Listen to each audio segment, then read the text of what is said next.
Recording in progress. Bueno, buenas tardes a todos y gracias por estar de nuevo aquí, por volverse a conectar. Esta mañana tuvimos el inicio del seminario con todos los saludos de los rectores, vicerrectores, representantes de las universidades, todo el protocolo. Ya hoy entramos directamente, ya esta tarde entramos a nuestra segunda sesión, que es el eje 2 precisamente de estos ejes transversales que cubren todo el proyecto. Pues para este periodo hemos descrito este eje de soberanía y reconocimiento de la siguiente manera.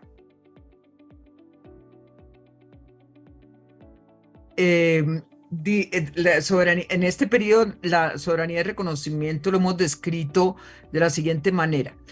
La temprana alineación de Colombia con la política estadounidense implicó que los temas de soberanía y reconocimiento se plantearan en el lenguaje de la Guerra Fría.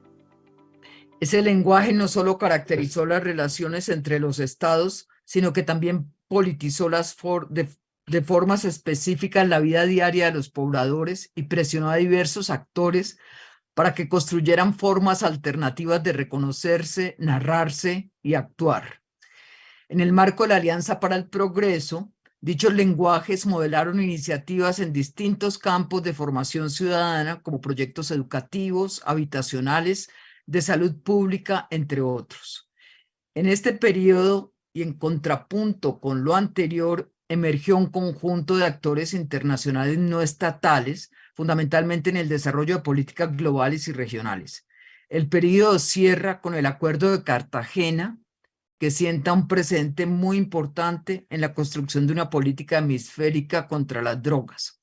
Entonces es el asunto de soberanía y reconocimiento en este contexto internacional, y para su desarrollo tenemos a dos académicos que intervienen, Óscar Calvo y Diana Rojas, y nuestro comentarista será Sebastián Díaz. El primer ponente es Óscar Calvo, ya está con nosotros, ¿no?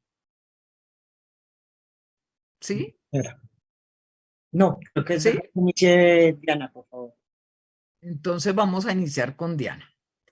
Nuestra primera ponente es Diana Rojas, de la Universidad Nacional de Colombia, doctora en Ciencia Política de la Universidad de París, Francia, magíster en Relaciones Internacionales de París I, Panteón Sorbona, magíster en Análisis de Problemas Políticos, Económicos e Internacionales Contemporáneos del Instituto de Altos Estudios para el Desarrollo, IAET, y la Universidad Externado de Colombia, filósofa de la Universidad Nacional de Colombia.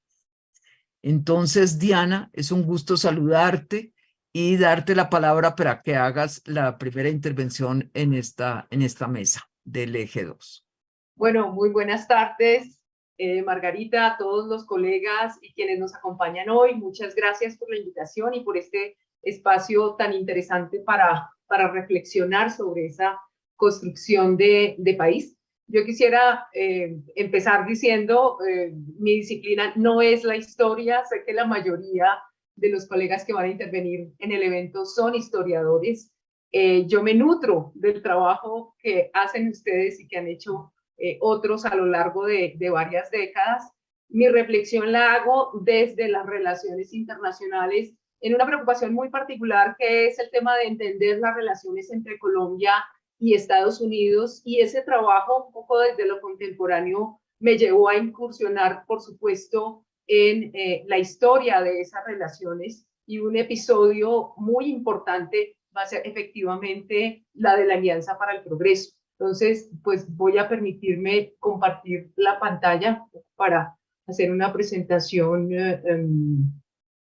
digamos, más bien esquemática, ¿no? Presentación. Yo creo que ahí se ve bien, ¿cierto? Sí, señora, por favor, no olvides ponerlo en pantalla de presentación. Sí, ya. Creo que ya estoy ahí en eso. Bueno, rápidamente, básicamente la pregunta es, ¿qué representó la Alianza para el Progreso en el orden político colombiano de los años 60 y 70?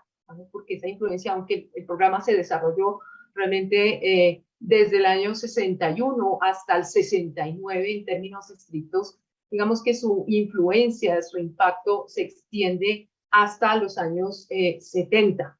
Entonces, digamos que un primer punto que tiene que ver con los fundamentos de la Alianza para el Progreso, en eso no me voy a detener porque, digamos, es ampliamente conocido, ¿no? Este cambio en la política de Estados Unidos hacia América Latina, sobre todo a raíz de la revolución cubana y el temor de Estados Unidos de que se expandiera un poco esa revuelta social y política y terminara empujando a los países latinoamericanos un poco en brazos del expansionismo soviético, tal como se pensaba en la época. Digamos que aquí lo interesante de estos fundamentos tiene que ver con el diagnóstico, es decir, desde los Estados Unidos, un poco el abordar y conceptualizar ya de manera mucho más clara el problema del subdesarrollo, ¿no? como la base de explicación de lo que sucedía con estos países latinoamericanos y la necesidad precisamente de superarlo a través de un programa, ¿no? Que orientara y controlara ese cambio social y económico en América Latina, ¿no? Y ahí, digamos, toda esta muy conocida teoría de la modernización que va a servir de base al programa de la Alianza para el Progreso que va a lanzar precisamente la administración Kennedy, ¿no? La idea básicamente era que con un programa de 20.000 millones de dólares inicialmente a lo largo de una década, Estados Unidos de alguna manera ayudar a los países latinoamericanos a que tuvieran ese momento de lanzamiento, de proyección, ¿no? Y que pudieran generar las condiciones para el desarrollo, ¿no? Conocemos también ampliamente los contenidos de esa política en términos de un programa de préstamos y donaciones, la formulación de planes de desarrollo, el tema de la reforma agraria, el de la salud pública y el saneamiento, la educación, la planificación familiar y la vivienda. Y precisamente, pues, la imagen que traigo, ¿no? También muy conocida, es la famosa visita del presidente Kennedy y su esposa, donde está inaugurando la ciudad techo, que luego será la ciudad Kennedy, ¿no? Con el presidente Alberto Lleras Camargo. Una de las preguntas, digamos, que yo me formulé era, ¿por qué Colombia fue escogida para el programa de Alianza para el Progreso? Por supuesto, eso fue formulado para el conjunto de América Latina, pero Colombia se constituye en la vitrina de la Alianza para el Progreso y Estados Unidos tendrá mucho interés en que el programa no solo se implemente, sino que arroje resultados en el país, ¿no? Y hay una serie de condiciones previas que lo explican. El hecho de que Colombia ya esta mañana habíamos escuchado, por ejemplo, a Mary Roldán hablando de que ya había todo un ambiente de transformación, de reformas, muy propicio, ¿no? A esta idea que venía de la teoría de la modernización y ya había empezado una serie de políticas de reformas, ¿no?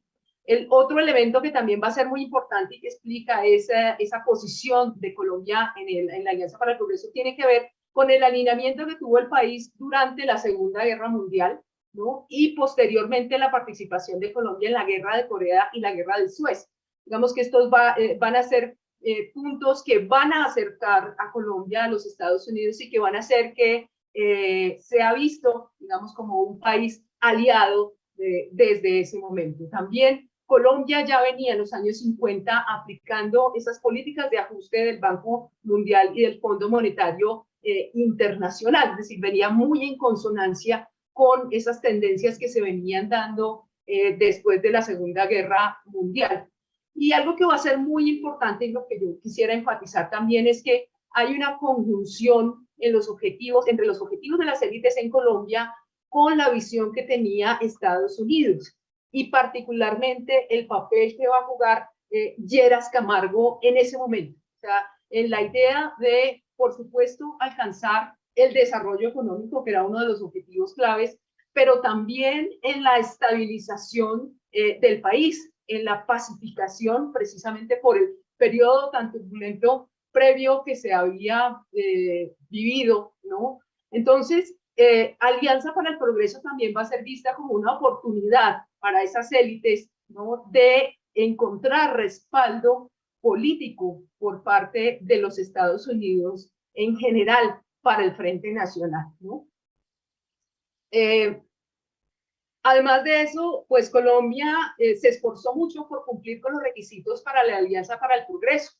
Y entre esos requisitos, por supuesto, estaba la formulación de un plan de desarrollo. Como sabemos, durante los años 50 también Colombia había avanzado en el desarrollo de instituciones de planificaciones, cuando se crea Planeación Nacional, precisamente, y en esa formulación del plan de reformas, ¿no? Entonces, ahí también vemos reforzada esa convergencia de intereses. Y además, como señalaba, la necesidad de Estados Unidos de demostrar que la propuesta de Alianza para el Progreso funcionaba.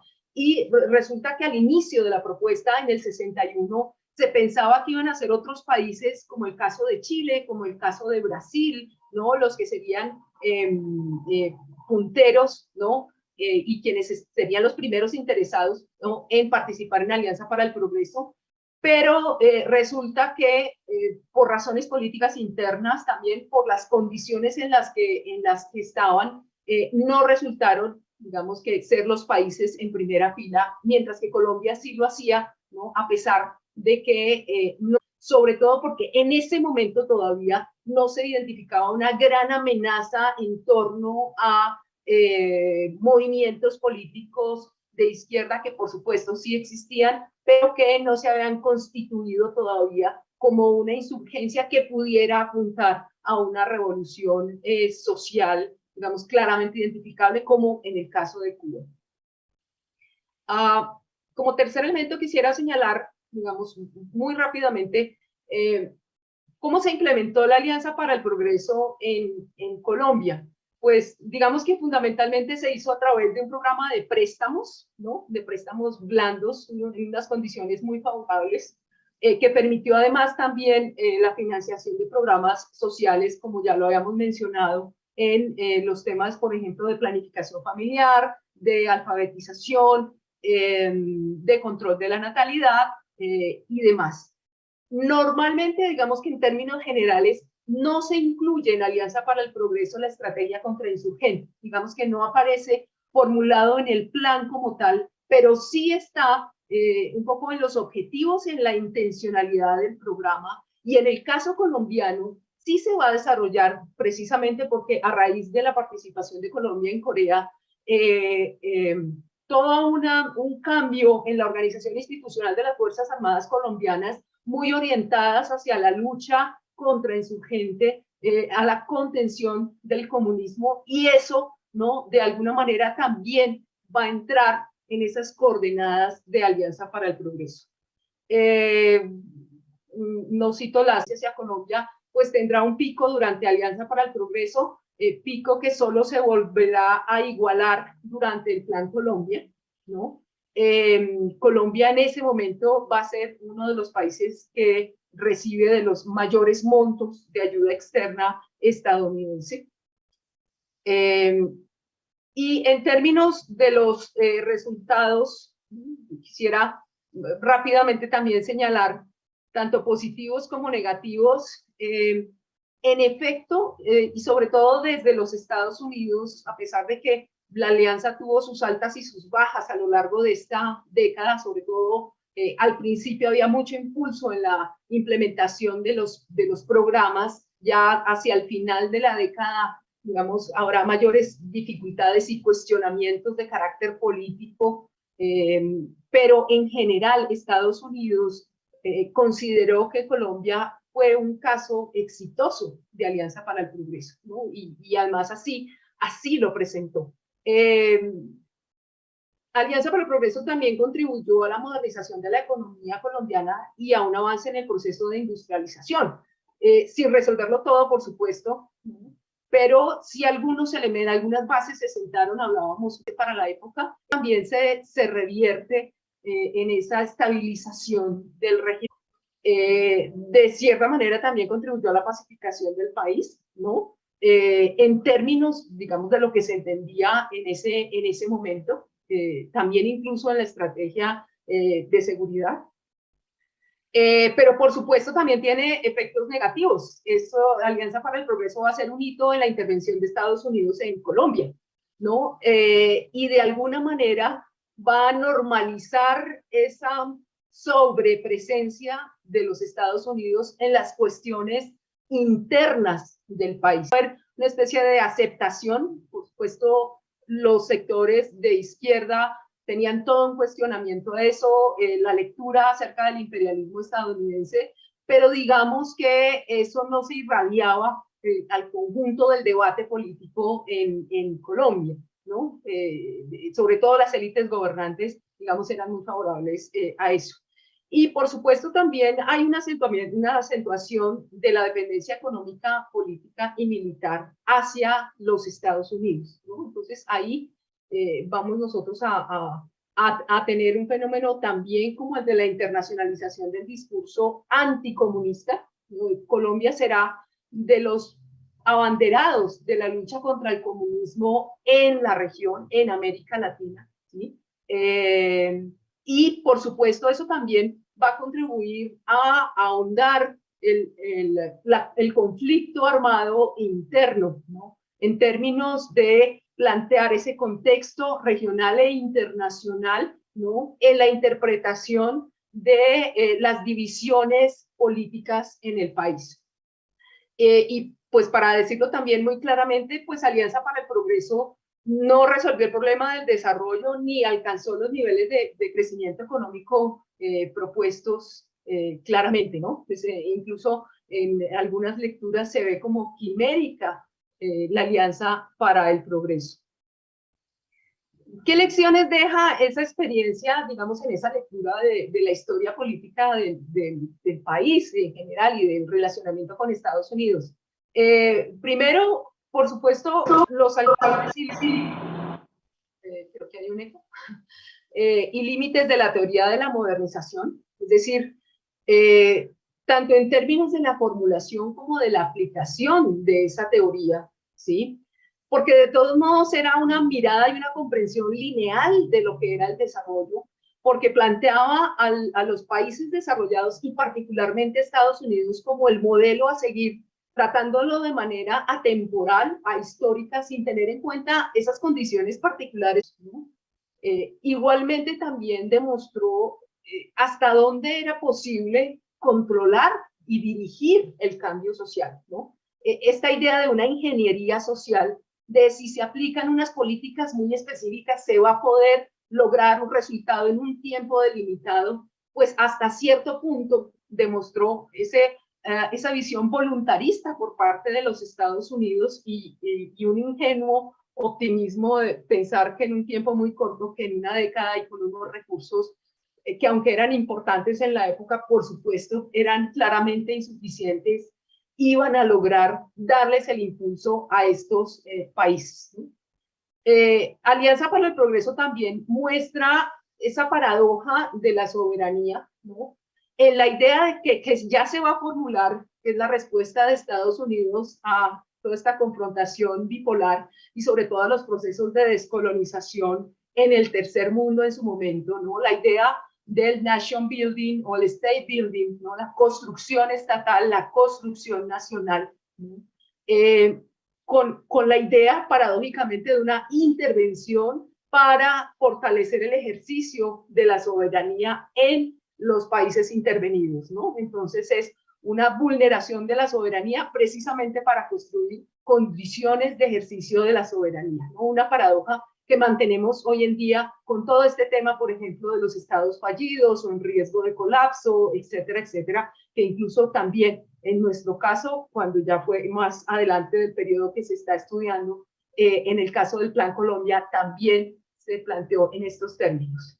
El otro elemento es en donde muy claramente vamos a ver cómo la seguridad nacional de los Estados Unidos se vincula a la estabilidad y el orden político doméstico de los países latinoamericanos. Y eso va a crear un entrecruzamiento muy fuerte, ¿no?, de órdenes políticos, por supuesto de manera asimétrica, ¿no?, en donde lo que sucede internamente se convierte en un asunto de preocupación, de seguimiento permanente por parte de los Estados Unidos.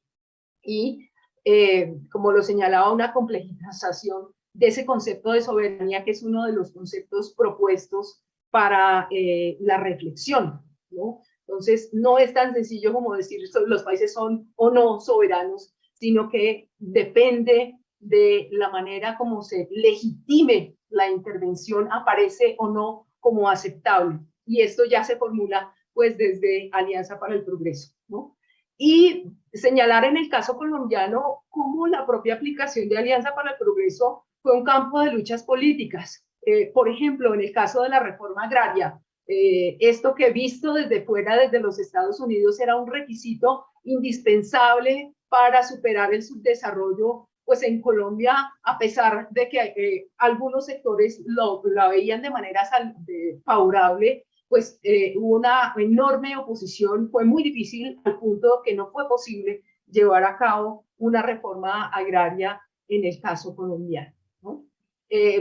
Otros campos, digamos, se pueden ver unos resultados interesantes. El tema del control de la natalidad. Colombia fue uno de los países que mostró unas cifras muy favorables en torno a cómo esos planes o esa planificación familiar efectivamente dio resultados. En el campo de la educación también se vio un cambio sustancial, ¿no? Pero en otros ámbitos, digamos que allí no hubo resultados propicios. Entonces, digamos que básicamente eso es lo que quisiera plantear y subrayar cómo, pues sin duda, la dimensión internacional y en particular la relación con Estados Unidos va a jugar un papel crucial durante este periodo, sobre todo en esa construcción de lo estatal. Muchas gracias.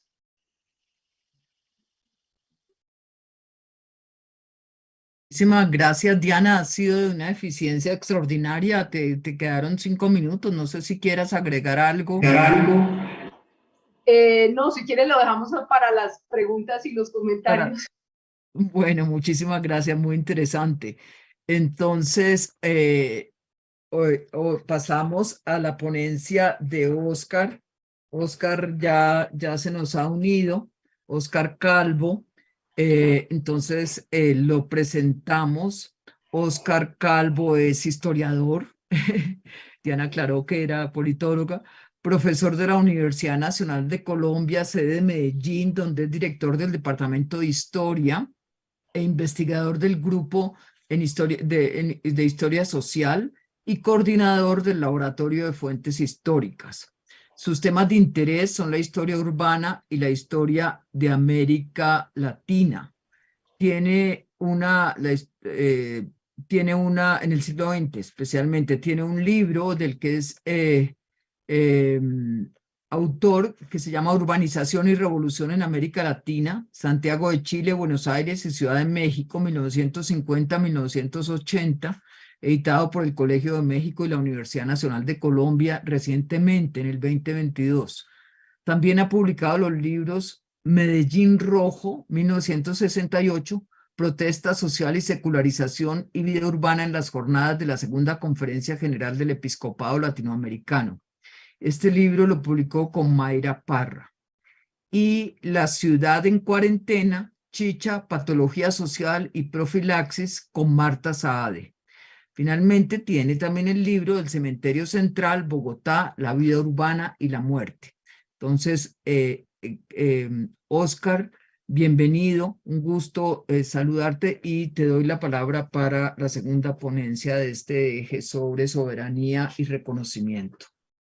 Gracias, Margarita. ¿Me escuchan bien? Sí, señor. Bueno, estamos acá con mis alumnos precisamente del curso de Historia Internacional en la universidad. Entonces, pues, estoy acompañado de ellos, de allí que el encuadre sea más más general y no focalizado en mí. Yo voy a hablar sobre los yanquis, modernización universitaria y el imperialismo del movimiento estudiantil de Cali, en particular en Oscar, 1900. ¿podrías cuadrar un poquito más la pantalla? Y yo no sé, la voz tiene un poco de eco, no sé si podrías quizás cuadrarte un poco, cuadrarte. Dame un segundo. No sé, Yo creo que sí. toca. Y no sé si acercándose o algo así.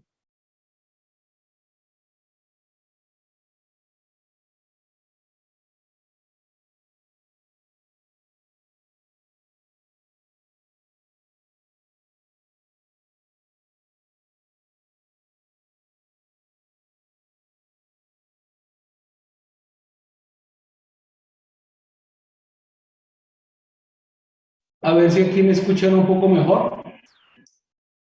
¿Aló? Sí, ¿Me yo creo escuchan? que sí, un poco mejor. Sí, y la pantalla entonces. Un segundo.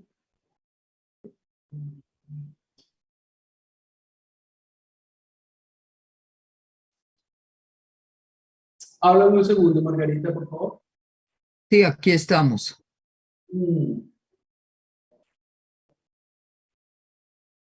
Bueno, dígame si me escuchas ahí bien. Inicia la pantalla. Esto. Sí, te escuchamos. ¿Tienes por este acá?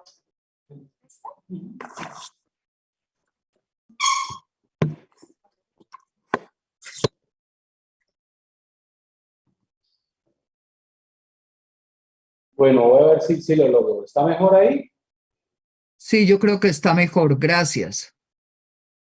Bueno, entonces decía que estoy aquí en la universidad y por eso el tipo de encuadre, le voy a hablar de modernización universitaria y antiimperialismo del movimiento estudiantil en Cali, 1968, fuera yanquis.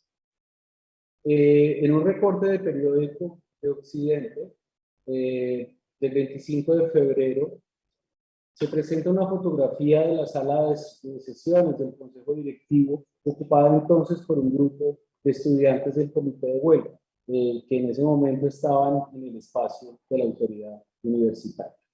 Una semana antes, los estudiantes habían expulsado al rector. Decían en la época, entre comillas, el doctor Ocampo Londoño cree que esto es una hacienda y lo maneja con criterio de empresa. En la fotografía que acompaña la nota, vemos al fondo los retratos al óleo de los viejos rectores y en un primer plano los jóvenes huelguistas manipulando sobre una mesa papeles que evidenciaban la vinculación de la institución con programas empresariales, de la banca multilateral y de las fundaciones filantrópicas transnacionales, presentadas como el sustento de un debate sobre la democracia interna, el carácter de clase de la educación pública y, lo que más viene el caso aquí, la penetración imperialista en la universidad. Ese día, los estudiantes tomaron de manera festiva la plaza de Caicedo, en el centro de Cali, con obras de arte, teatro, asambleas, pancartas. Al día siguiente, el 26 de febrero, el ejército irrumpió en la sede principal de la universidad, lo que generó una tenaz respuesta del estudiantado y el apoyo de diversos sectores populares, con enfrentamientos, sazonadas, que se reprodujeron en las inmediaciones del claustro, el centro y otros sectores de la ciudad durante toda la jornada. Por lo menos un estudiante fue herido, asesinado, otros fueron heridos, y poco después el gobierno nacional decretó el estado de sitio, mientras los paros de solidaridad se multiplicaban en diferentes ciudades del país como preámbulo del movimiento estudiantil que fue el más importante del siglo XX en Colombia. Esa huelga de los estudiantes de 1971 se inscribe en un ciclo de protesta de mayor duración por la democratización de la universidad y contra el imperialismo estadounidense, que se comprende, la toma de la Universidad de Antioquia en Medellín como respuesta a la invasión de la República Dominicana en 1965, la retención de John Rockefeller y el presidente Lleras en la Universidad Nacional en Bogotá en 1966, las huelgas en diferentes ciudades que expulsaron los cuerpos de paz en los campus en 1968, las demostraciones masivas por toda Colombia contra la misión Rockefeller en 1969 la toma de la sede de la Fundación Rockefeller en Cali, que llevó al cierre en todo el mundo en 1972. En esta ponencia, que no está, digamos, completamente cerrada, sino muestra más el proceso, un poco de toda una investigación más amplia, me voy a concentrar en uno de esos momentos, el movimiento contra los cuerpos de paz en la Universidad del Valle en septiembre de 1968, porque creo que allí encontramos por primera vez la configuración política e ideológica y la visibilidad de los liderazgos que luego serán muy claros en el movimiento de 1970. Esta huelga, o más bien esta acción contra los cuerpos de paz, se produjo en el contexto de una gran agitación social y sindical generada por la visita del Papa Pablo VI a Colombia, los conflictos estudiantiles en México, la matanza de Tlatelolco, por supuesto, y el inicio de las Olimpiadas en ese país. En Cali, el movimiento estuvo causado por el anuncio oficial de que esta ciudad sería la sede de los Juegos Panamericanos de 1971 y la noticia de la construcción de la ciudad universitaria de la Universidad del Valle, que albergaría parte de esos Juegos.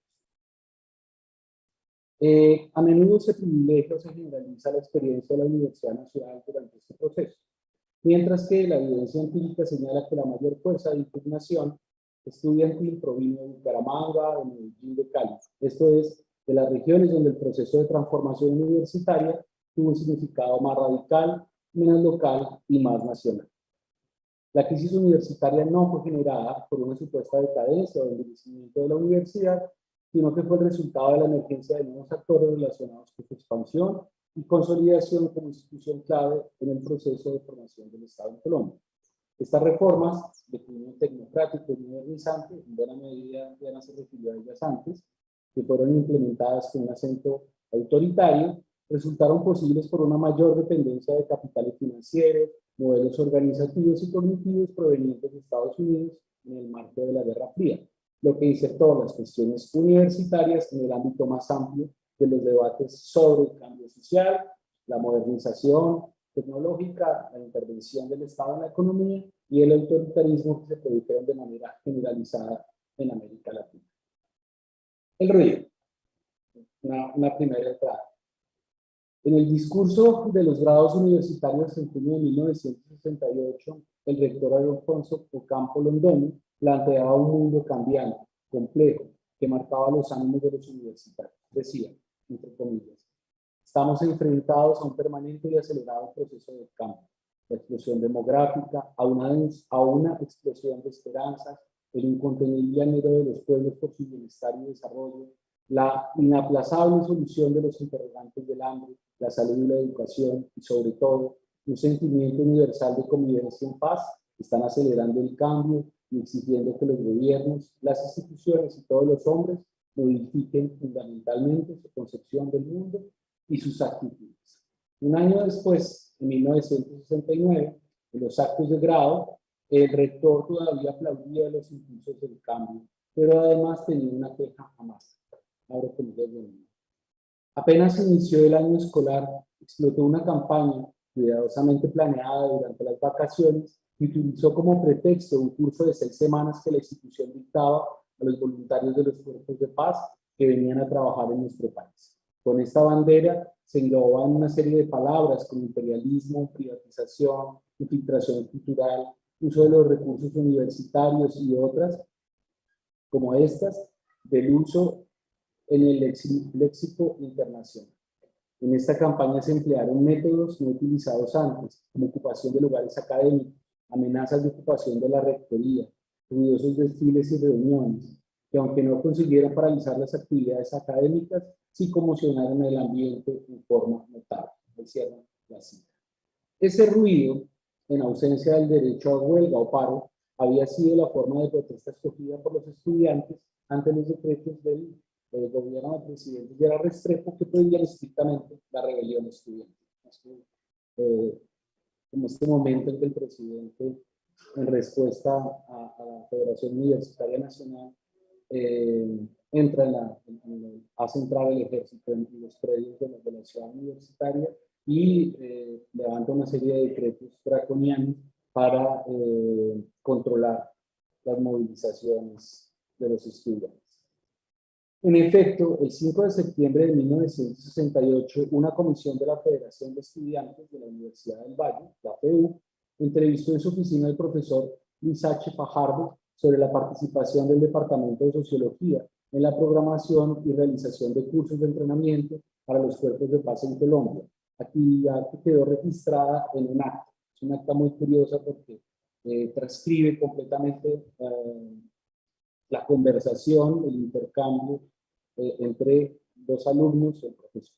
En el curso de la entrevista, Fajardo cambió varias veces de parecer sobre su participación en el proyecto, dijo que lo había hecho de buena fe, que él era de izquierda, calificó a los jóvenes estadounidenses como ingenuos y dijo que en realidad los cuerpos de paz eran personas sensibles a la realidad latinoamericana y que en Estados Unidos incluso habían adoptado posiciones revolucionarias. Los estudiantes colombianos, los estudiantes de la Federación de Estudiantes que se encontraban allí, respondieron con una notable ironía.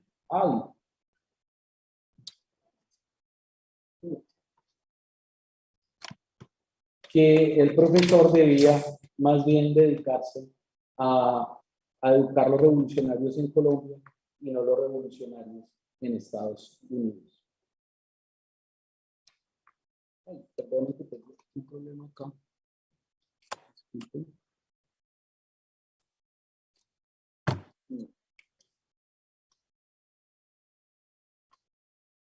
Disculpen un momento. Sí, me falló.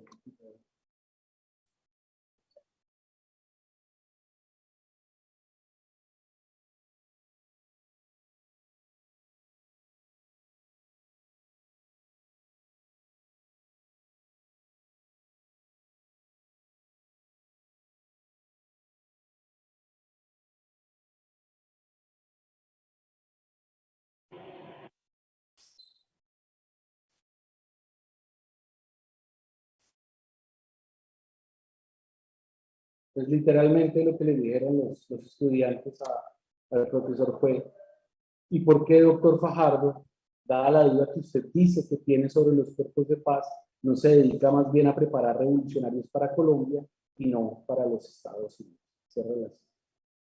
La Universidad del Valle era para entonces pequeña, con 3.162 estudiantes, creada apenas una década atrás, y contaba con canales de representación estudiantil en las directivas y que se había mantenido relativamente al margen de las protestas estudiantiles de los años anteriores. El 10 de septiembre, el Consejo Directivo de la Universidad, con presencia de los representantes estudiantiles, se reunió para discutir la presencia de los cuerpos de paz y escuchar las explicaciones del profesor Fajardo. Los estudiantes que asistieron a la reunión fueron Pedro María Valencia, Leonardo Leda, Humberto Palau, Jairo Martínez, Humberto Sánchez, Pilar Martínez, Julia Reina, Arcadio Guzmán y Camilo González Pérez, quienes expresaron explícitamente su desconfianza frente al diálogo al que habían sido invitados por los directivos, pero también a la forma como los profesores trataban a los estudiantes, pues tenían, según Humberto Sánchez, abro comillas, un preconcepto mediante el cual no los juzgaban capacitados para afrontar criterio alguno en los hechos universitarios. Cierra comillas. De allí la sorpresa de los profesores cuando el Comité Ejecutivo de la FEU denunció ese mismo día que existía un curso desarrollado por el director de Sociología para formación de cuerpos de paz y llamaban a la toma de las oficinas del Departamento de Sociología, exigiendo la cancelación de los cursos y el retiro de los voluntarios de los cuerpos de paz que actúan en la Universidad del Valle. En su comunicación definían los cuerpos de paz como, abro comillas, instrumentos de poder norteamericano para mantener el control sociopolítico y económico en esta parte del mundo, y consideraba que los cursos tipificaban y ponen de manifiesto los problemas fundamentales de la universidad: criterio empresarial, inadecuada utilización de recursos, dependencia de factores externos, fundaciones norteamericanas, Fundación para la Educación Superior, FES, ahí termina la cita. En las 2 semanas siguientes llegó el ruido a través de autoparlantes, se propagaron arengas contra los cuerpos de paz, la penetración cultural yanqui y la privatización de la universidad, acompañadas por manifestaciones públicas, temas de periódicos y de la bandera de Estados Unidos. un hecho inédito en una universidad con una gran presencia de profesores, cuerpos de paz y agentes de las fundaciones filantrópicas norteamericanas. A finales de mes, pese a las reticencias de las directivas, la universidad terminó su colaboración con los cuerpos de paz. En realidad, y de esto voy a hablar un poquito al final, este conflicto se cerró cuando los marxistas y los cristianos ganaron las elecciones de representantes estudiantiles a los órganos directivos de la universidad con una participación cercana al 50% del estudiantado. Una segunda entrada, los cuerpos de paz y la penetración cultural. Lo comentaba Diana antes, Colombia fue el primer país en obtener apoyo de la Alianza Patina y uno de los países en el mundo con mayor ayuda económica y militar de Estados Unidos entre 1960 y 1970. El país contó con una notable presencia también de fundaciones filantrópicas, universidades estadounidenses, así como de las misiones católicas y protestantes norteamericanas de aquella época.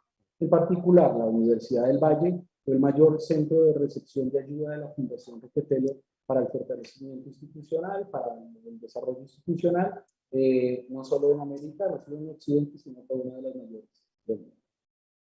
Claro, también lo mencionaba Diana ahora, las instituciones democráticas, al menos formales, convertían a Colombia en un modelo de las promesas de la modernización y la democratización de los años 60. Pero ese interés de Estados Unidos estaba más relacionado con la estabilización económica. Se consideraba que Colombia era un país seguro en términos políticos y, aunque no había un desafío muy serio en términos comunistas o nacionalistas, lo que podían contar los Estados Unidos era con unas élites reformistas favorables a las políticas. En relación con los cuerpos de paz, Colombia fue el mayor receptor, ya lo decía, en América Latina, el tercero a nivel mundial, después de India y Filipinas.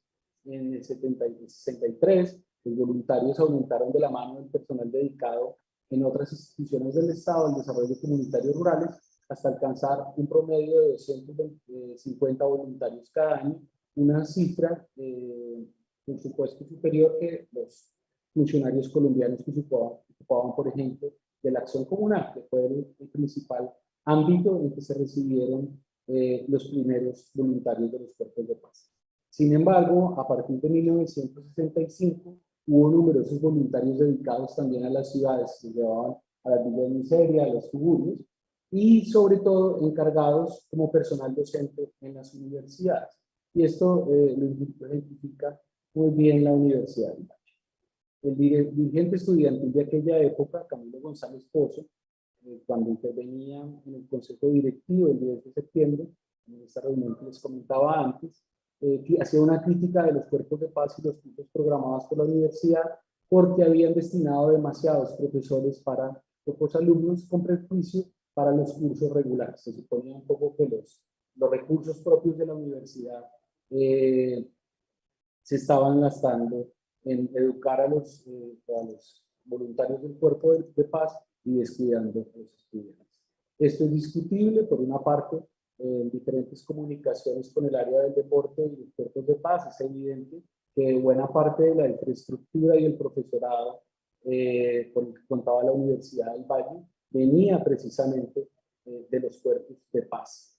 Y esto solo se va a acelerar con el proceso de profesionalización del deporte que va de la mano de la convocatoria de los Juegos Panamericanos de 1971. Otro ejemplo se puede encontrar en la Facultad de Ciencia, donde numerosos profesores de biología, matemáticas y otras ciencias básicas representaban una buena parte del profesorado que se encargaba de los cursos con los estudiantes colombianos. Esto es que lejos de representar una carga, los cuerpos de paz aportaban decisivamente al desarrollo de los programas colombianos en un contexto de escasez de profesores. Sin embargo, en lo que podían tener razón los estudiantes de la Universidad del Valle en 1968 es que sí existía un plan de penetración cultural, una idea de lograr integrar a la juventud y que apareció trazada de manera muy temprana por los miembros del grupo especial, el grupo de contrainsurgencia de la Casa Blanca, el CEI. Antes decía Diana que los objetivos contrainsurgentes no estaban como explícitamente enunciados en la Alianza para el Progreso. En cambio, en los documentos contrainsurgentes, la estrategia modernizadora global sí aparece como plenamente expresada. Esto es la modernización educativa, entre otras, que también podría ser la reforma agraria, la racionalización del Estado, etcétera, etcétera, sí aparecían como parte del programa contrainsurgente.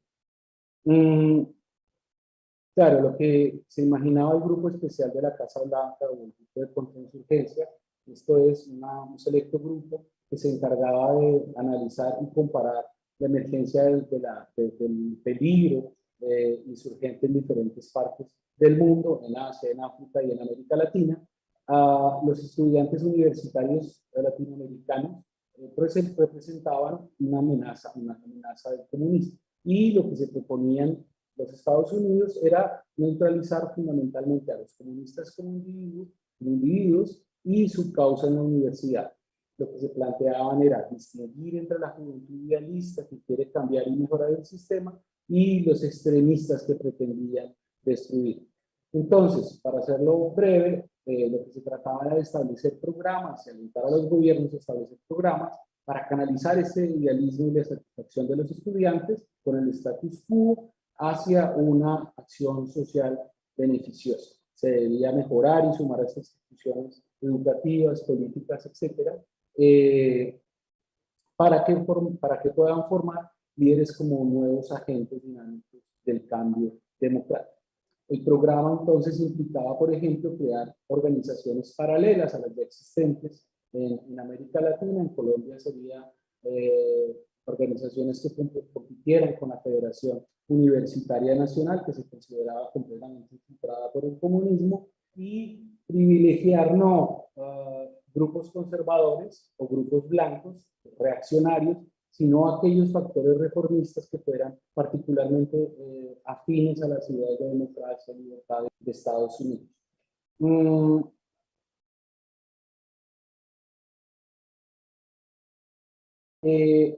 En Colombia se consideraba que los factores que inhibían un mayor éxito del extremismo era la fragmentación de las universidades y las disputas personales e ideológicos entre estos grupos calificados, por supuesto, entre comillas, como extremistas.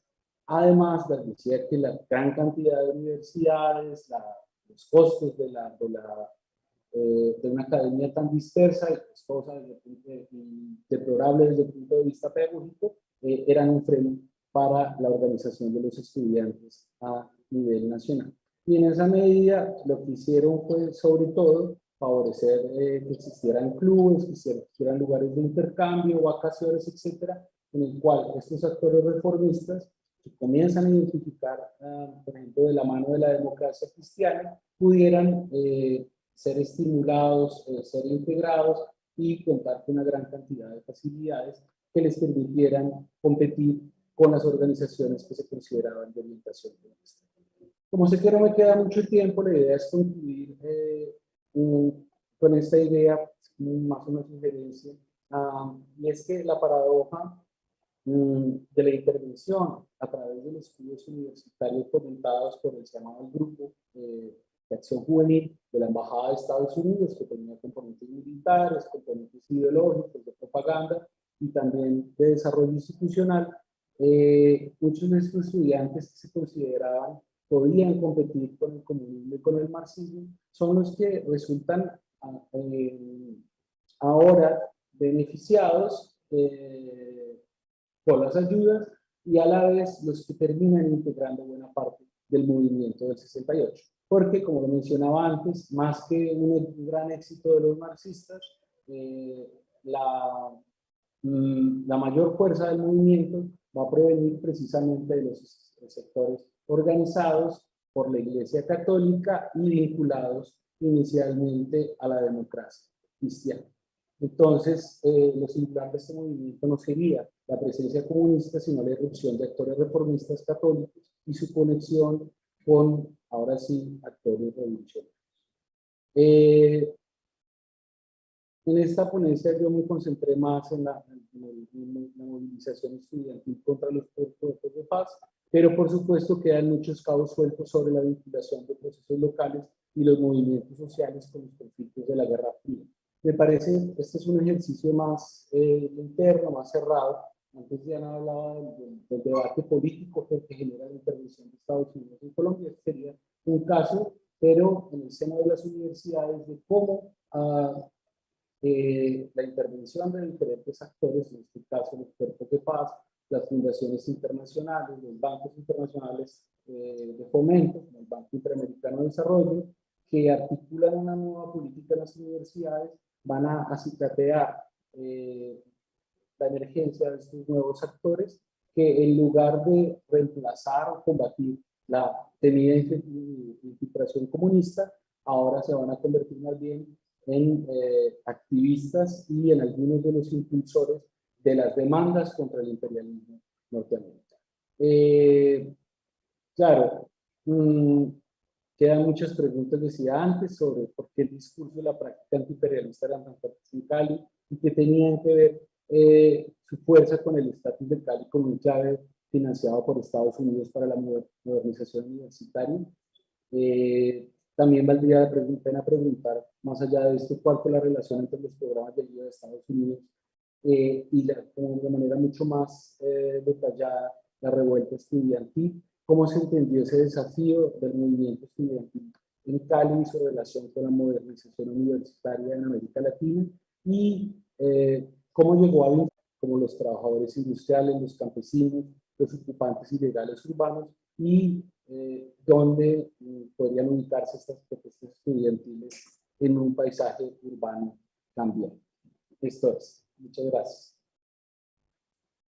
Bueno, muchísimas gracias, Oscar, por tu intervención, por ambas intervenciones. Y pasamos en primer lugar a los comentarios de Sebastián Díaz. Sebastián, voy a presentarte. Sebastián está es historiador de la Universidad Nacional de Colombia, sede de Bogotá, politólogo y magíster en geografía de la Universidad de los Andes, candidato a doctor en historia en la Universidad de Cornell. Es investigador de la Universidad Externada de Colombia y miembro fundador de Razón Cartográfica, la red de historias de las geografías y cartografías de Colombia. Sus áreas de investigación incluyen la historia de la cartografía, la geopolítica, la geografía histórica, la historia ambiental, los estudios sociales de la ciencia y la tecnología y las humanidades digitales. Sebastián, bienvenido. Muchas gracias por hacer los comentarios y te doy la palabra. Muchas gracias, Margarita, y muchas gracias a Oscar y a Diana por sus presentaciones.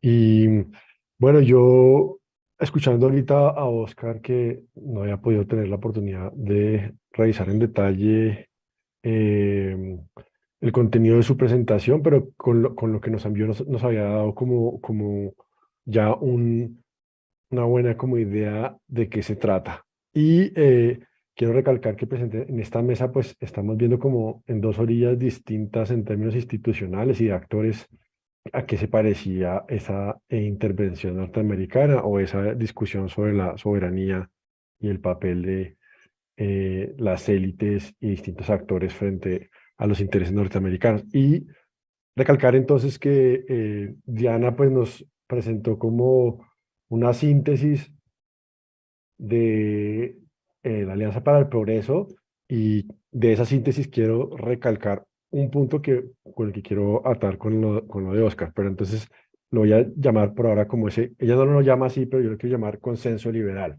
Entonces, ella nos habla de cómo hay una cierta compatibilidad de intereses entre la administración Kennedy y unas élites interesadas en recibir el apoyo de Estados Unidos, en parte para legitimar como estos procesos políticos del Frente Nacional, pero también pues para embarcarse pues, en procesos de modernización y desarrollo, que son pues esto que ella llama ingeniería social.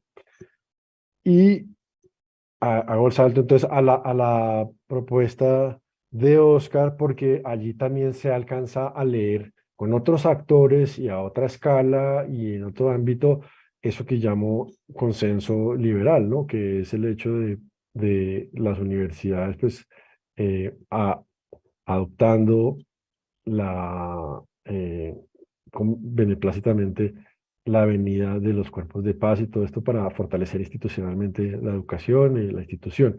Y yo creo que eso, ahí hay algo en común entre lo que podía ser el pensamiento liberal, tecnocrático de un Lleras Restrepo y un Lleras Camargo, con, me pregunto, con ahí mismo el consenso liberal también se ve a esa escala de las élites universitarias, de las élites como académicas, ahí hay quizás la misma eh, noción de que se puede hacer una ingeniería civil, de que precisamente eh, usando unas intervenciones muy específicas se podía como corregir cosas, situaciones de subdesarrollo, pero sin una reestructuración del poder político. Es interesante que estas formas de ingeniería social son precisamente unas formas no de hacer la revolución, sino precisamente de evitarla, de hacer las reformas y hacer las ingenierías para, sin cambiar las estructuras de poder,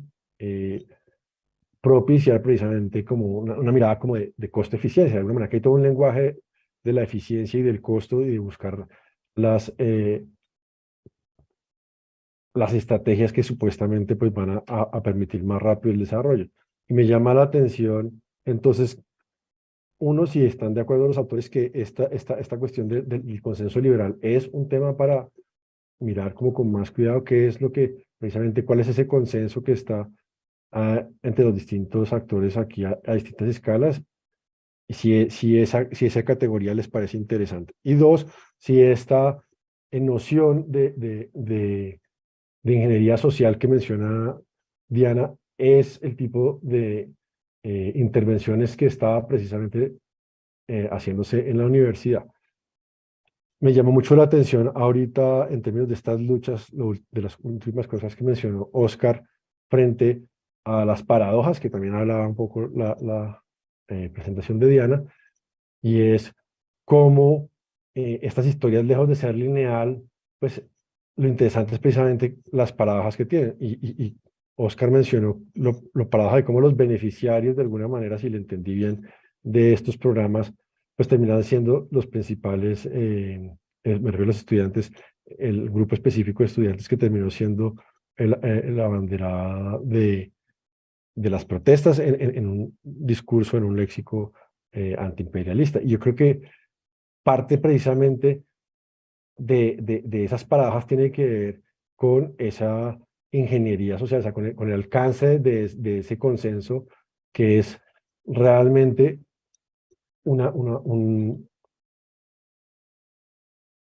digamos, no se mete como con las pasiones de la historia, por decirlo así, sino con una visión muy tecnocrática de que todo pues tiene una solución racional y que simplemente como alocando bien los recursos se va a generar esto. Y es interesante que los beneficiarios de uno de estos recursos pues fueran los que, eh, como es la historia también de pasiones, pues empezaran a meterse a presentar una visión en un discurso más golpe algunas referencias, sí, y es el tema de la cercanía con Panamá. Yo creo que hay un tema geopolítico también importante, y yo creo que no es coincidencia que esa vitrina sea en Colombia por alguna razón. Creo que la cercanía con Panamá es importante. Entonces les quería preguntar simplemente a título de ¿por qué? Porque creo que, por ejemplo, según tengo entendido, muchos incluso de los cuerpos de paz tenían que pasar por Panamá, por ejemplo. Entonces, y la logística de muchas de las intervenciones pasaba por Panamá, y creo que eso es una dimensión que como que tenemos recortada ahí dentro de nuestro mapa mental, y es que lo que pasaba en Panamá no era necesariamente lo que estaba directamente vinculado acá, y yo creo que ahí hay un tema muy importante. Entonces dejo esas observaciones y preguntas y comentarios generales, a ver qué opinan ellos, y pasamos si quieren después a otras preguntas. Ok, entonces, Diana, primero. Bueno, Sebastián, muchas gracias por tu reflexión y por tus preguntas. Sin duda, yo creo que aquí hay muchas cosas que trabajar respecto a este periodo y en relación con el vínculo con los Estados Unidos, ¿no? Digamos que quisiera decir qué es lo que está en juego en ese momento, ¿no? Estamos en un momento de transformación, de modernización, de la modernización del país, ¿no? En sus estructuras, en sus prácticas, etcétera, etcétera. Y aquí lo que interviene también es, bueno, Estados Unidos plantea un modelo de modernización que considera, por supuesto, el único, el suyo por antonomasia, pero digamos que aparece una alternativa también, que es la que, digamos, desde la visión comunista también se plantea, y se trata de demostrar cuál de esas dos visiones es mejor la una que la otra. Pero esa mirada general, digamos, que aparece un poco como homogénea y monolítica, pues vamos a verla escenificada en el caso colombiano en una muy fuerte disputa en torno a qué significa esa modernización. La ponencia que presentaba hace un rato Oscar me hizo las universidades, y en particular las universidades públicas, en donde se haya dado ese debate, ¿no? De cuál es el contenido de esas transformaciones, hacia dónde se debe ir, cómo se debe hacer, ¿no? En nombre de qué, ¿no? Y entonces eso que aparece, digamos, bajo esa lucha general entre el capitalismo y el comunismo, se va a desmenuzar, se va a especificar, ¿no? Y no es tan claro esa lectura de si los cuerpos de paz son o no favorables, corresponden o no al tipo de cambio que se quiere. Y en el fondo, cuando tú hablas de ese consenso liberal, ¿no? Yo creo que el consenso, más que ponerle el adjetivo liberal, que en términos generales podríamos decir que sí es la idea de que yo creo que prácticamente todos los actores, aún los más conservadores, sí pensaban que era necesario un cambio y una transformación, ¿sí? El quid de la cuestión está en cómo y hacia qué, ¿no? ¿Qué tipo de sociedad es la que se quiere? Y el consenso estaría sobre todo, ¿no? En cómo lograr ese cambio, ¿no? al que se quiere llegar, ¿no? Esa sociedad de alguna manera que se está buscando. Pero entonces el consenso está en torno a mirar de manera favorable el cambio, de buscar el cambio, ¿sí? De reflexionar en torno a hacia dónde se dirige y cuál es el modelo, ¿no? Que resulta más adecuado, ¿sí? A los valores que se defienden, ¿no? Entonces, en el fondo yo sí creo que si una de las opciones es pues pensarlo como una ingeniería social, como una aplicación de esa racionalidad instrumental, digamos, estilo habermasiano, digamos. La otra, ¿cuál puede ser? Entonces, ahí, ¿no? También creo que frente a ese modelo, digamos, que propone Estados Unidos de la teoría de la modernización, que es más claro, ¿sí? Una simplificación, por supuesto, pero que es más claro como propuesta. Frente a eso, digamos, tenemos una contestación y una crítica que tiene muchos matices, dependiendo de cómo se interprete, si estamos hablando de los movimientos de izquierda, si se es maoísta, trotskista, leninista, etcétera, etcétera. Ahí no es tan claro exactamente cuál es el modelo. Entonces, sí consenso en torno al cambio, pero el cómo hacerlo, ¿no? Es lo que da lugar a ese debate político. Y la otra cosa que quisiera señalar, tú hablaste de, por supuesto, una pregunta muy interesante siempre ha sido, ¿qué es lo que explica esa gran cercanía de Colombia con Estados Unidos, esa alianza tan fuerte? Casi que es una de las premisas de la política exterior colombiana después de la pérdida de Panamá. Si podemos hablar de alguna doctrina de política exterior, es la del res Pichepolum de Marco Fidel Suárez, que la mantenemos hasta hoy en día, ¿no? Y qué es lo que genera semejante permanencia, ¿no? En términos de nuestro relacionamiento internacional, tanto por parte de Colombia como por parte del propio Estados Unidos. Y sin duda Panamá ha sido un factor, lo ha sido desde el principio, desde la pérdida de Panamá, ha sido la ubicación de Colombia en una zona estratégica la dominación de Estados Unidos sobre el canal, ¿no? Y su necesidad de mantener allí un área de seguridad hace que su atención sobre Colombia a lo largo de todas estas décadas en el siglo XX pues se haya mantenido. Pero ese factor, digamos, geopolítico se nutrió también de otros elementos que también vale la pena explicar y que son esos elementos ideológicos, esa cercanía de las élites colombianas con los Estados Unidos y con el modelo societal y político estadounidense en general, que digamos que es bastante generalizado, lo cual no quiere decir que no haya, digamos, posiciones políticas antiimperialistas como lo mostraba Oscar, pero si uno lo comparara con otros países de América Latina, aún, digamos, los más cercanos, hay movimientos políticos que son claramente antiimperialistas y que incluso llegaron al poder, ¿no? Entonces, ese factor de cercanía o lejanía con Estados Unidos juega políticamente muy fuertemente y en términos institucionales, y en el caso de Colombia no, lo hace precisamente entre una política institucional, unos gobiernos muy pro-norteamericanos y una disidencia, y sobre todo una insurgencia que es antiimperialista, ¿no? Entonces creo que ese es otro factor político que habría que tener en cuenta. Yo lo dejo ahí.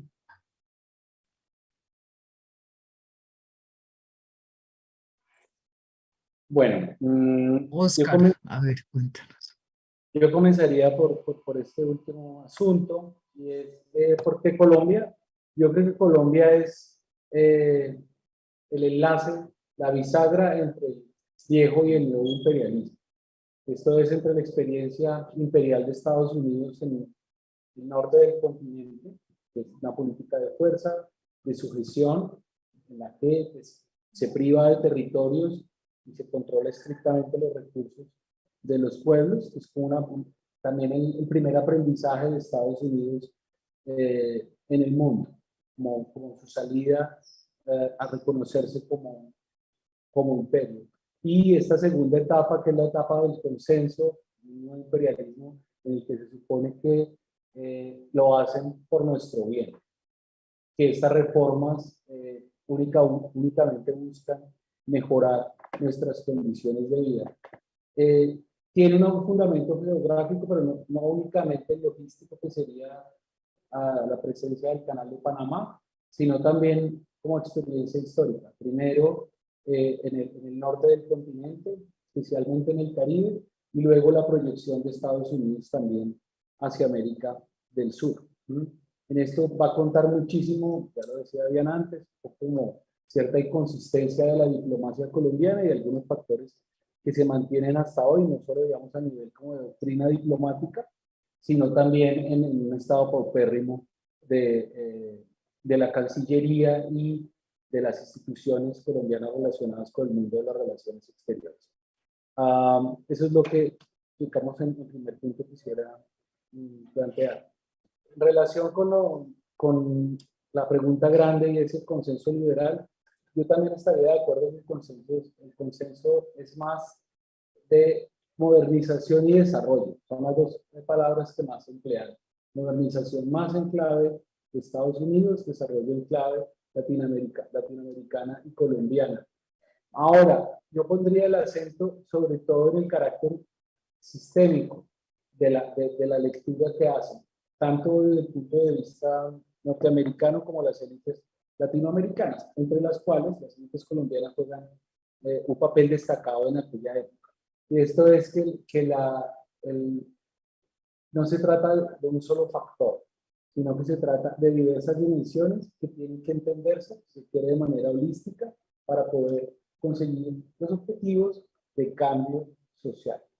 Entonces, hay discrepancias sobre cuál es el contenido, la estrategia general, pero ya a mediados de los años 60 es raro encontrar a alguien que piense que solo transformando la educación o transformando el mundo agrario, la industria o racionalizando el Estado, solo uno de estos factores se puede avanzar sin una comprensión, si quiere, de conjunto, que implica planificación de la sociedad. Y entonces allí también entra la gran complejidad, y es que lejos de aupar un solo tipo de cambios en la sociedad, se busca movilizar diferentes factores y sectores simultáneamente. Y ahí es donde aparece un poco lo que entra mi trabajo, está muy emborrador en este punto, pero es los efectos indeseados de los cambios programados.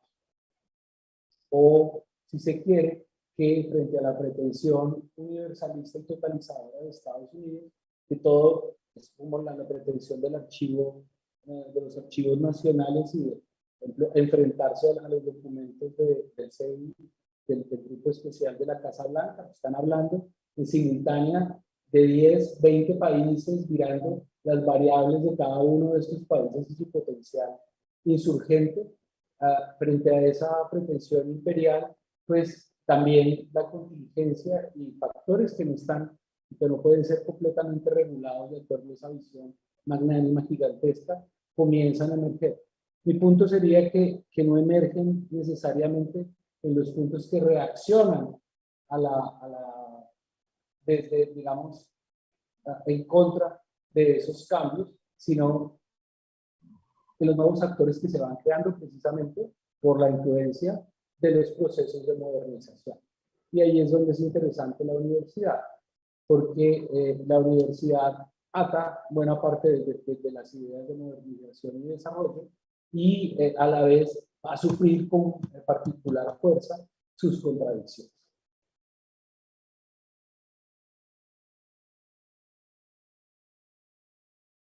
Bien, Oscar, yo creo que podemos hacer una tanda de preguntas. Tenemos una pregunta escrita que me pide Sebastián Fonseca, ¿cierto?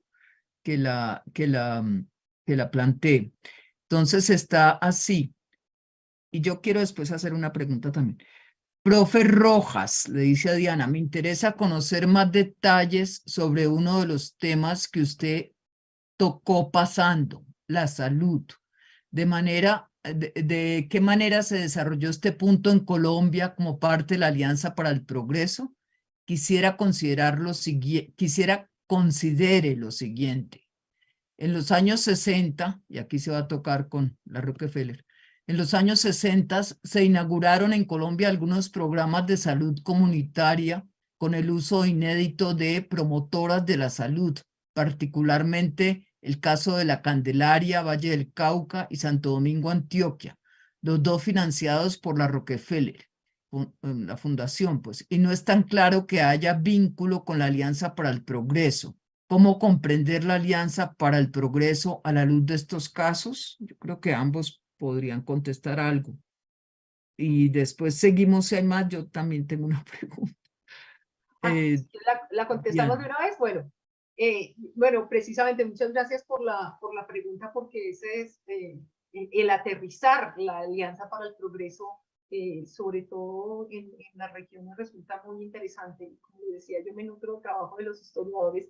Sé que hay personas que han hecho trabajo, por lo menos hay un par de tesis sobre cómo se promovió el tema de la salud. Conozco más el que estaba relacionado con el control de natalidad, ¿sí? Los casos que usted menciona del Valle, yo no los conozco personalmente, pero sí sé que hubo una articulación entre el papel de las fundaciones filantrópicas, tanto la Fundación Ford como la Rockefeller, que ya venían desarrollando programas, financiando programas desde los años 50 en Colombia, con Alianza para el Progreso. Digamos que esto por razones del manejo de esa ayuda externa, de alguna manera, digamos que hubo un agenciamiento de los recursos que venían de Alianza para el Progreso, apoyándose en esa experiencia previa que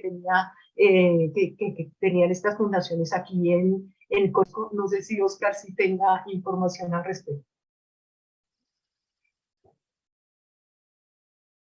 Por acá dicen que no me escuchan bien, seguramente hay un problema de eco. Voy a intentar que me escuchen mejor, así reduciendo el sonido en la sala. No conozco concretamente de los casos de Candelaria en el Valle y de Santo Domingo en Antioquia, pero si hay estudios para Colombia y para otros países que demuestran que hay como una doble faceta de la modernización. Bueno, es una que tiene que ver, claro, con los grandes proyectos y esta visión que Sebastián denominaba de ingeniería social, pero también de la cuestión de escala, de cómo aterrizar la intervención a los problemas locales. Y en el caso de Colombia, además de estos proyectos de salud comunitaria, pues tenemos la Junta de Acción Comunal, que también está enfocado en el mundo rural y en enfatizar las posibilidades del desarrollo de las comunidades. Entonces, a veces pareciera contradictorio. Estoy en el micrófono en Mario Roldán. ¿No me están escuchando bien? ¿Aló, aló? Yo sí te escucho bien, yo sí te escucho bien. Que dice Mario Roldán que no me escucha. Entonces, estaba diciendo que no hay una contradicción radical entre esta mirada desde arriba como macro de la modernización y los ensayos para hacer cuestiones comunitarias. De hecho, buena parte del trabajo de adaptación de los programas a los entornos locales. Ocurre así con algunos programas de salud de la Rockefeller y ocurre también, por ejemplo, con las juntas de acción comunal.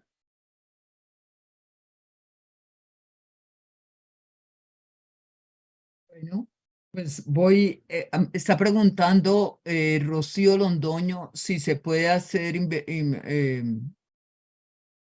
intervenciones orales. No sé si podrían habilitar en ese caso Miquel o Dumar.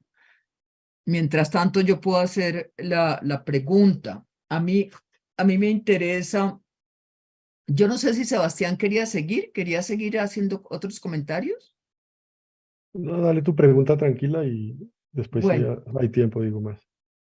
Bueno, sí, a mí me ha parecido supremamente interesante, me han parecido las dos exposiciones muy interesantes.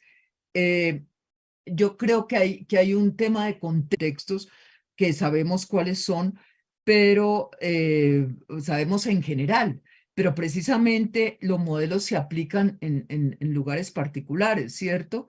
El caso del Valle del Cauca y Cali, que tanto han hablado, pues de hecho está inscrito en toda una política que empieza mucho antes de crear las condiciones para una industrialización y de crear las condiciones para la implantación de unas empresas internacionales que luego se vuelven el modelo de desarrollo de la ciudad por mucho tiempo.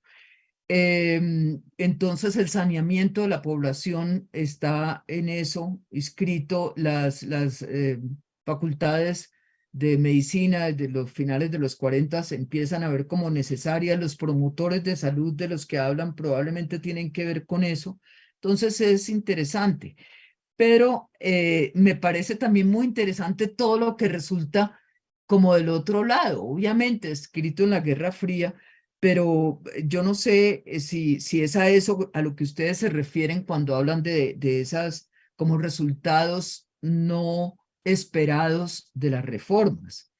La contienda en Cali y el movimiento de la Universidad del Valle no se puede entender sin todo el movimiento de artes, el movimiento de artes, de teatro, del TEC, de todo eso, ni sin algo. Oscar se refirió a que democracia cristiana, pero es que hay otra corriente religiosa, pues dentro de la iglesia, mucho más fuerte que democracia cristiana, que es teología de la liberación. Y eso se enfrentó, o sea, varios de los líderes del movimiento estudiantil, inclusive algunos de los que nombraste que han estado en esas reuniones, eran de esos movimientos que eran una cosa distinta a democracia cristiana. También todo el asunto nacionalista, hay un nacionalismo impresionante, no solo en los grupos maoístas pues, que creían en esto, sino en muchos grupos hay un nacionalismo de un lado y de otro lado un internacionalismo proletario que se oponen a todas estas ideas y a todo este programa de eficiencias y de proyecto de modernización y desarrollo entendido como se está entendiendo allí. Inclusive no deja de ser crítico ¿no? Bueno, están las reuniones de Medellín. Hay muchísimo que ver, pero no quiero extenderme. Mi pregunta es más o menos esta. ¿Cuál es ven ustedes como las contiendas en las que uno puede hablar de búsqueda de reconocimiento del país o de algunos grupos, de soberanía y de reconocimiento a su soberanía? Es decir, si nos enmarcamos en soberanía, esa tensión, ¿cómo vinculamos explícitamente? Yo sé que está tácitamente y está más o menos dicho, pero ¿cómo se vincula explícitamente a esa tensión los trabajos o las investigaciones sobre la Alianza para el Progreso o sobre los cuerpos de paz?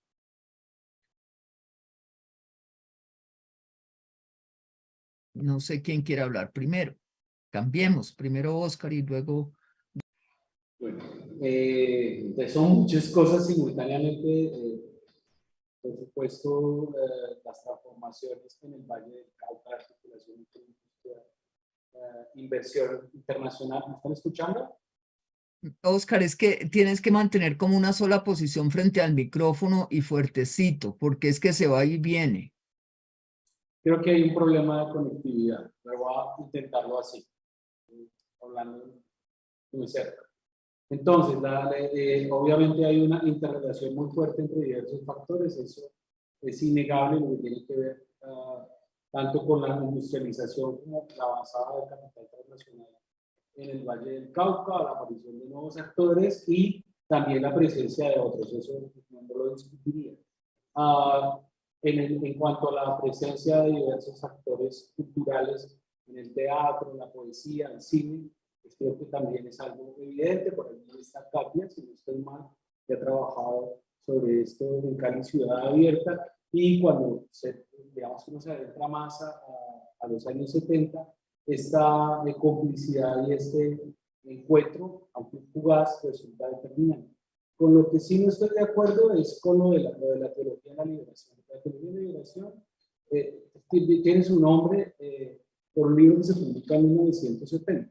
Antes había diversos movimientos religiosos de origen católico que son en su mayoría institucionales. Lo que pasa es que se van a movilizar en relación con el trabajo en los barrios, con el trabajo entre los campesinos, con diversos sectores, se van a politizar y se van a radicalizar. Pero en su origen son actores institucionales y muchos de ellos se mueven en relación con la democracia cristiana. Luego se cinden, pero no es como que se trate de dos fuerzas completamente diferentes. Entonces, los demócratas cristianos y los cristianos en general en la universidad sí juegan un papel fundamental en el encuentro con los marxistas. Un poco cuando es la teología de la liberación, aquí estamos en el momento en que se produce ese encuentro, y los que venían de estar en la catequesis, de participar de grupos de oración, etcétera, se van a politizar y se van digamos, a movilizar muchísimo más en el contexto que es recordarse de la visita del Papa y de la conferencia del Episcopado Latinoamericano, que es exactamente ese mismo año. Bueno, frente a la pregunta de Margarita, por supuesto, no conozco de cerca los movimientos sociales. En Colombia hay muy buenos historiadores sobre eso. Simplemente quería resaltar un poco ese contexto internacional del cual también se van a nutrir esos movimientos a nivel local y regional en Colombia, y que es una buena muestra de cómo esas formulaciones y esos debates internacionales se van a aterrizar en el país y van a adquirir una tonalidad y una expresión muy particular, ¿no? Y estoy hablando, por supuesto, estamos en el contexto de todo el proceso de descolonización, en donde, digamos, hay un discurso muy fuertemente antiimperialista, ¿sí? Que en el caso del tercer mundo, digamos que se va a identificar o va a identificar muy fuertemente esa intervención norteamericana de manera negativa. Por supuesto, está toda la reivindicación del principio de no injerencia y de la soberanía fuerte por parte de esos estados nuevos que surgen del proceso de descolonización y todo ese movimiento de los no alineados. y creo que en el caso colombiano, como decía, es muy interesante ver eso, cómo se aterrizó, eso cómo en un momento dado se utilizó, respaldó visiones propias, ¿sí? A veces simplemente haciendo eco, a veces también dándole su propia versión a nivel interno.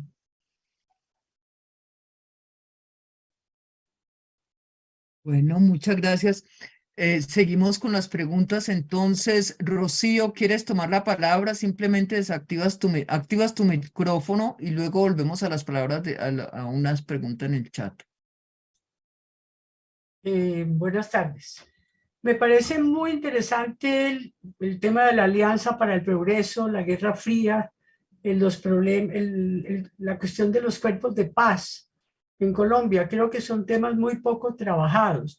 He leído algunos de los trabajos de Diana Marcela Rojas sobre la Alianza, pero quisiera establecer un punto de matiz con las dos. Es difícil imaginar un desarrollo de la sociología sin los profesores que vinieron, por ejemplo, en la Universidad de Wisconsin, traídos en el marco de la Alianza para el Progreso. Igualmente hay que ver, por ejemplo, las investigaciones realizadas por estos profesores, la importancia que tuvo el tema agrario. O sea, paradójicamente, fueron los profesores norteamericanos los que pusieron en el centro de la agenda política y de la agenda académica el tema de la reforma agraria, con el Land Tenure Center, la Universidad de Wisconsin, en la cual había estudiado Fals Borda. Entonces, yo lo que quiero introducir es con más énfasis, digamos, las paradojas de este periodo.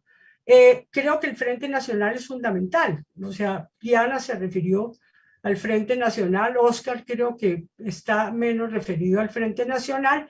Y respecto a los cuerpos de paz, por ejemplo, es un tema nuevo, me parece muy pertinente que Oscar lo haya introducido, pero plantearía yo cuál es la concepción que tiene la izquierda colombiana en ese momento, inclusive latinoamericana, y cuál es la concepción de los estudiantes sobre la soberanía. O sea, yo leo hoy día eso, a pesar de haber sido un poco partícipe al finales de los 68 de esas corrientes, veo que es una lectura muy primaria y elemental de la soberanía nacional. Y hoy día muchos vemos como con efectos bastante negativos en la historia académica colombiana, por ejemplo, la expulsión de las fundaciones, todo ese movimiento contra las fundaciones, etc. La Universidad Nacional, el desarrollo arquitectónico y la reforma Patiño, que fue en el año 64, se dieron en ese contexto en la Alianza para el Progreso y con préstamos del BID, por ejemplo. Entonces, mi llamado simplemente, ya que tocaron el punto universitario, está también toda la polémica sobre el informe Adcon, a matizar un poco más esa historia y a plantearse, por ejemplo, la relación que tienen los movimientos estudiantiles, muy poco crítica, muy apologética, en la relación que tienen con la Unión Soviética y con China, digamos, en términos de la soberanía. El otro punto es, en las investigaciones que ustedes ven, conozco el caso de la Nacional, no conozco otros, no puedo decir, en las investigaciones de la Facultad de Sociología, de Economía, etcétera, ustedes no ven investigaciones proimperialistas. Es decir, ese apoyo a la investigación y a las ciencias sociales no es un apoyo que se condicione a una orientación proimperialista o a una pérdida de autonomía de la investigación.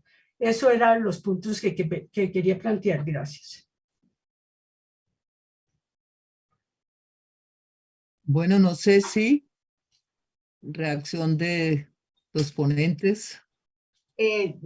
Yo le quisiera decir a la profesora Londoño, completamente de acuerdo. O sea, me parece que esa matización de lo que significó la Alianza para el Progreso en Colombia es absolutamente necesaria. Es una escala de grises. Durante mucho tiempo se leyó un poco en blanco y negro, si era buena o mala, ¿no? Y en términos de la intervención vista solo de manera represiva o de dominación, pero recordemos que el ejercicio del poder también es constructivo, ¿no? Y en ese sentido también es interesante y pertinente analizarlo. Y yo creo que más en el caso de la Universidad Nacional, yo creo que también ha habido un cambio en la manera de ubicarse respecto a esas luchas que se dieron en los años 60 y 70, muy fuertemente ideologizadas, obviamente por el contexto y el momento político que se vivía, pero creo que también este es un momento de hacer una serie de relecturas en donde se pueden dar esas discusiones, en donde también hay un debate con respecto a conceptos como el de soberanía que ya no pueden ser entendidos de manera absoluta, ¿no? O solamente en términos de injerencia o no injerencia. Entonces, digamos que yo saludo también ese espíritu con el que la profesora Londoño hace ese llamado a la necesidad de matizar. Hola Rocío, muchas gracias por la pregunta. Bueno, yo estoy de acuerdo 100% a la hoja no solo porque podamos considerar que hay algo que se perdió dentro de todo ese proceso de modernización, sino porque creó un montón de nuevos actores, no solo los grandes académicos, sino que era el punto que yo estaba poniendo, también fundamentó la contestación. En la historia de las universidades, y para no solo atenernos a Bogotá, la parte central es, por ejemplo, la que tiene que ver con las grandes ciudades universitarias, de la mano de la Alianza para el Progreso, con préstamos de los bancos internacionales, porque se construyó la ciudad universitaria aquí en Medellín, la Universidad de Antioquia, y la ciudad universitaria del Valle, de manera que en esos campus que luego van a contener buena parte de la contienda política de esta época, está materializada la paradoja que Rocío está comentando.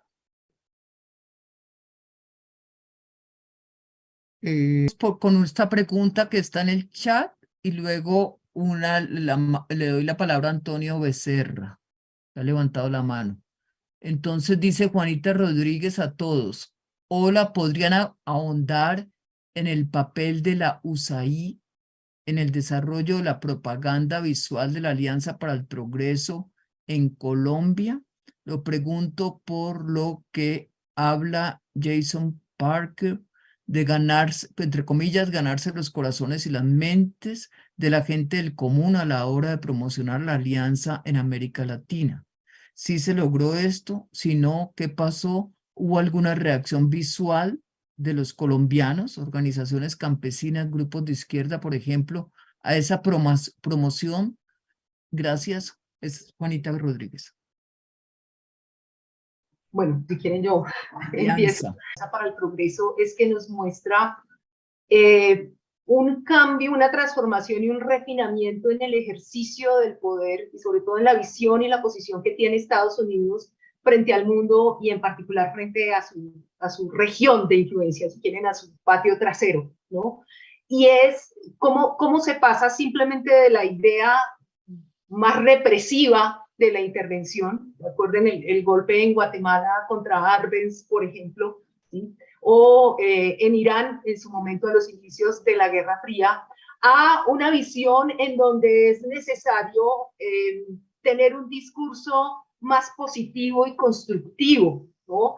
En donde no solo se va a utilizar el hard power, el poder duro militar, sino el poder blando, el de la convicción, ¿no? El de generar consensos, ¿no? Y ahí cabe precisamente lo que está señalando en la pregunta, esta idea de ganarse las mentes y los corazones, ¿no? Y de utilizar la propaganda, ¿no? Que ya habíamos visto durante la Segunda Guerra Mundial con la política del buen vecino de Roosevelt, ¿no? También cómo generar una visión positiva de los Estados Unidos en América Latina para ganar esos aliados y ponerlos del lado, ¿no? de estos países durante esa contienda.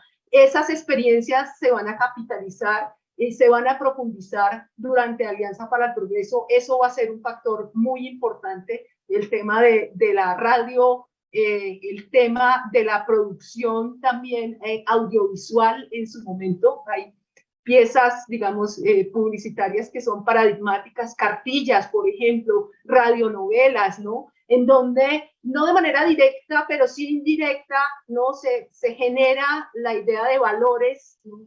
Que son parte de esa visión de la modernización que está promoviendo los Estados Unidos. Entonces creo que también es un elemento fundamental que también tiene sus manifestaciones específicas en casos muy concretos, como el trabajo frente a organizaciones comunitarias o campesinas en el caso colombiano.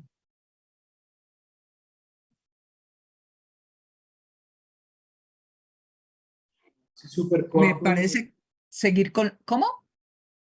Ah, no, adelante. Me provoca seguir con la pregunta siguiente, por lo que está muy ligada, y luego pasar a Antonio Becerra, y además es anterior, según veo, es de William Hernández, que plantea cómo en la película El Rey de Antonio Dorado hay una referencia a cómo fue que la llegada de los cuerpos de paz a Cali a finales de los 70 propició el inicio del narcotráfico en Colombia, situación que desafortunadamente tuvo un terreno abonado en la sociedad colombiana ávida de lucro fácil.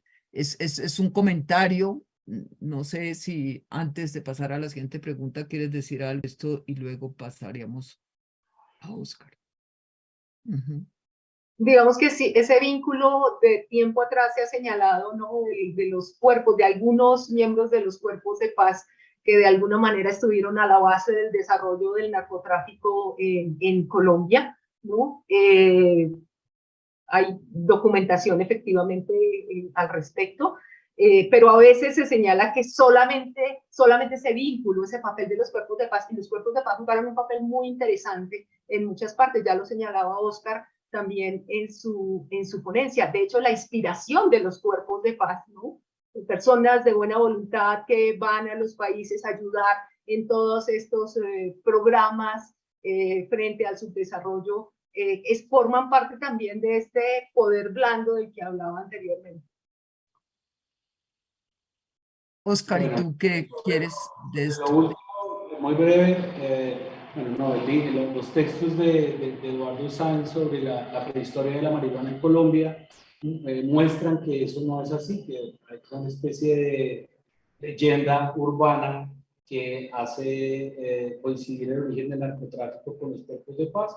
Los trabajos más recientes de Niña Brito van en el mismo sentido, ¿no? Es algo que preexiste a la llegada de los cuerpos de paz y que tiene unas raíces más hondas en el comercio y la vida social colombiana de lo que imaginábamos.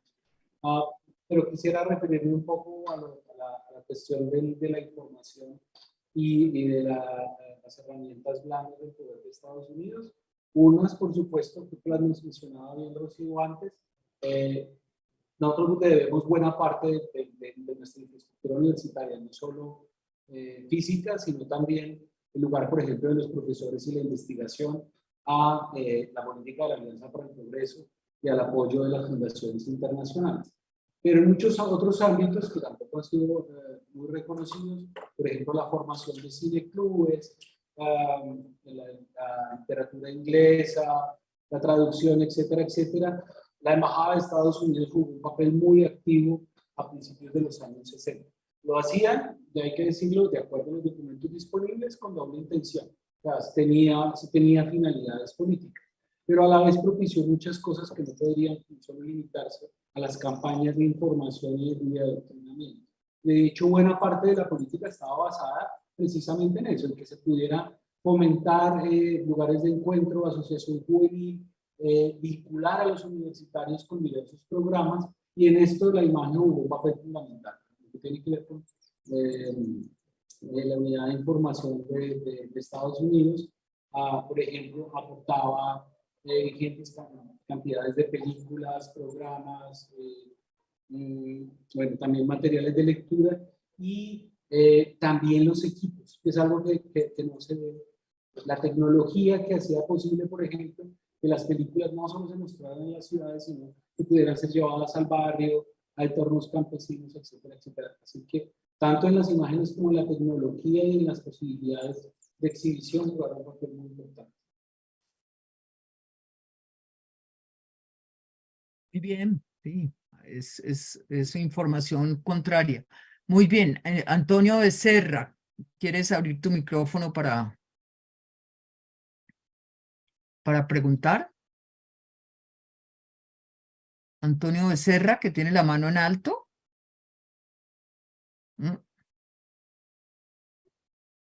Bueno, mientras aparece, si quieren, Entonces pasemos al para... comentarista. Es Sí, que no Sebastián, nuestro es que no me comentarista. daban ya. acceso desde allá. Ah, sorry. Sí, ya. Ya puedo hablar, Sí, por favor. Sebastián y cierra luego. Sí. Bueno, quedo al pendiente. No, siga, Antonio Becerra. Gracias, muy amable, doctora Margarita. Felicitarles en primer lugar a todos los panelistas, al comentarista. Veo que tiene un evento académico de alto nivel, con bastante precisión teórica, y están aportando insumos para la nueva comisión de esclarecimiento de la verdad que se está abriendo en México en las conversaciones con el Ejército de Liberación Nacional, porque hay muchas cosas que seguro la sociedad colombiana tendrá que debatir. Por decir algo, solo 2 temas que quería sugerir. Nadie comentó el papel del Instituto Lingüístico de Verano, que impactó aquí a mi territorio incluso, donde estoy yo, a Ráquira, Boyacá. ¿Sí? Eso por una parte. Archivos secretos de los Estados Unidos sobre Colombia están saliendo permanentemente, particularmente el 3 de julio de este año anterior. El Espectador mostró la cantidad de documentos, y el domingo anterior también ese mismo periódico nos hablaba de el problema que hay de eliminalia en Colombia. Entonces, donde la Big Data nos perfila, nos formatea y borra a los que están haciendo otras labores. Entonces, hay una serie de detenciones que todavía están dentro como de un programa contrainsurgente. Me preocupa sí un poco que los académicos no hagan lo que decía Simone Weil, de que viendo la balanza desbalanceada, entonces pasemos de, ¿cómo se llama? De que lo que antes combatíamos con pasión, ahora lo combaten con fervor, ¿no? Algunos trabajaron sobre Juan de la Cruz Varela, yo creo que eso le dice a muchos, pero hoy día como que no tienen otra visión, diciendo que la visión es apologética frente a Rusia y China. Escuché una expresión por ahí, y como ve uno en las redes, gente con un... Muchas gracias, Antonio. Nos sacaste el periodo, no más. Sebastián. No, pues para concluir, porque uno está muy cansado, ya hemos dicho un montón de cosas que quedan dándonos vueltas en la cabeza. Yo simplemente quería recalcar una palabra que no se dijo, pero que podía ser uno de los ejes de lo que se discutió acá, y es la discusión sobre la maleabilidad, ¿no? de la sociedad en este momento, con pues, la mirada tecnocrática, y pues que soberanía, qué tan maleable, la intervención, qué tan maleable es, qué tan maleable es, y pues todo esto que hablamos de la ingeniería social y, y las propias visiones de modernización. Entonces, simplemente como está claro que es un momento también que en términos de tecnología y de confianza en la tecnología, recuerden que estamos antes de la llegada a la Luna, entonces hay también una confianza en la maleabilidad de la tecnología, en la capacidad de maleabilidad gracias a la tecnología. Y creo que eso es importante porque ahí la tecnología es todo, es las ciencias sociales también, y es también todas las teorías del sistema que se están haciendo para la época, como recalcó, creo que Oscar cuando hablaba de sistemas se refería a eso. Y bueno, quería dejar ahí. Muchas gracias.